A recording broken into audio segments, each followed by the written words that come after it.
Quelles sont les trois raisons pour lesquelles engager une action SMED? Eh bien, la première qui vient assez naturellement à l'esprit, c'est de récupérer de la capacité productive dont on a besoin sur une machine. De la capacité productive est gaspillée lors des changements de série. Durant les changements de série, il y a une phase dans laquelle, en général, la machine doit être à l'arrêt. Et évidemment, durant cette durée, il n'y a pas de possibilité de produire et donc on perd de la capacité productive.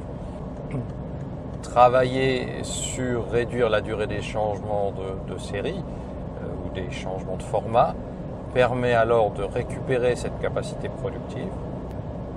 Parmi tous les gaspillages qui vont réduire la capacité productive, réduire la durée des changements de série est finalement assez facile à faire comparativement à la résolution de tous les autres problèmes. Le plus généralement, réduire les durées de changement de série, c'est une affaire d'organisation avant tout. 80% du temps perdu lors des changements de série l'est en général pour des problèmes de synchronisation, de mauvaise organisation.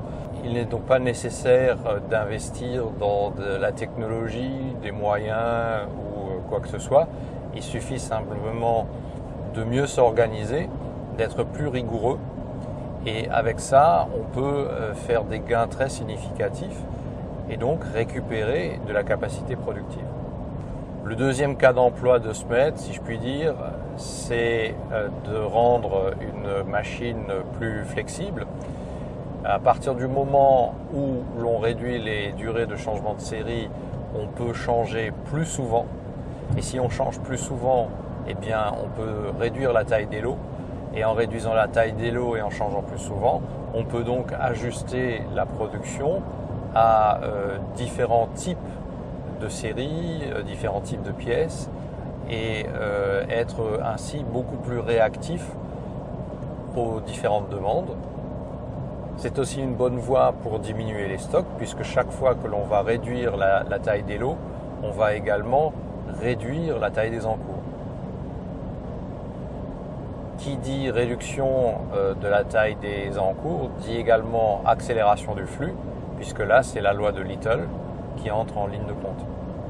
La troisième raison pour faire du SMED, et celle-là elle est moins souvent invoquée et peut-être aussi moins souvent nécessaire, c'est lorsque vous avez des personnels très qualifiés ou suffisamment rares qui eux seuls peuvent faire le changement de série, soit parce qu'ils sont les seuls habilités à le faire, soit parce qu'ils disposent de connaissances très particulières ou de compétences très particulières qui font qu'ils sont absolument indispensables pour cette opération. Et donc comme ces ressources-là sont à la fois rares et précieuses, eh bien il faut les bloquer le moins possible durant les changements de série.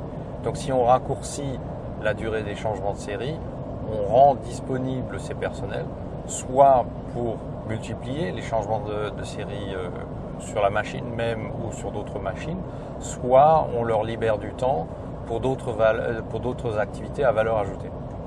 Alors ce type de problématique se rencontre par exemple dans le domaine pharmaceutique, ou ça peut être aussi dans l'industrie aéronautique.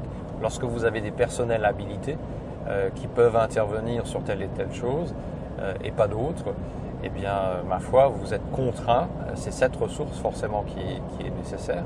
Et donc, il faut les bloquer le moins longtemps possible.